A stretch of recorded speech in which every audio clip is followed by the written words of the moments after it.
వాసు తప్పిపోయింది ఇక్కడే. వాసు అంటే వాసుకి 2 ఏళ్ళ 5 ఏళ్ళ? 25 ఏళ్ళు. 25 ఏళ్ల బడుద్దాయి వెధవ. ఇదిగో వాసుని వెధవా గిదవా అని ఇంకొక మాట అన్నావంటే అన్ను. ఇంతకీ వాసు గారు ఎవరు? నేను వాసు కాబోయే భార్యాభర్తలం. భార్యాభర్తలం. ఓహో, నీ స్టోరీ ఏదో చాలా ఇంట్రెస్టింగ్ గా ఉంది. లెంగ్త్ ఎక్కువ పర్వాలేదు, కొంచెం డీటెయిల్డ్ గా చెప్తావా?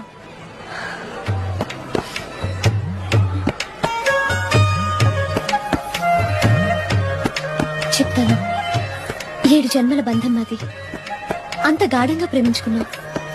తన దనకాపల్లి, మాది పక్కనే ఉన్న తాళ్లపాలెం. అందరి ప్రేమికుల్లాగే మా ప్రేమ కూడా ఎన్నో అడ్డంకులు అవాంతరాలు. మా పెద్దవాళ్ళు మా ప్రేమను అర్థం చేసుకోలేకపోయారు. అయినా వాళ్ళ మూర్ఖత్వానికి మా ప్రేమను బలికాన్ని వదలుచుకోలేదు. ప్రపంచమే తలకిందులైనా, ప్రళయమే ముంచుకొచ్చినా ఎదురు నిలిచి పవిత్ర ప్రేమకు చిహ్నాలుగా మిగిలిపోదాం అనుకున్నాం. అందుకే గుండెని రాయి చేసుకుని కన్నవాళ్లను వాళ్ళ మూర్ఖత్వాన్ని కూడా వదిలేసి ఇద్దరం హౌరా మేలెక్కి ఇక్కడికి చేరుకున్నాం. అమ్మవారి సమక్షంలో మా ప్రేమకు నిర్వచనంగా పెళ్లి చేసుకుని కొత్త జీవితాన్ని ప్రారంభించాలనుకున్నాం. అంతేనండి, అంతే. పెళ్లి రసీదు తెస్తానని నన్ను ఇక్కడ ఉండమని పాపం తనట్టు వెళ్ళాడు. అవి దేవి నవరాత్రులు కావడంతో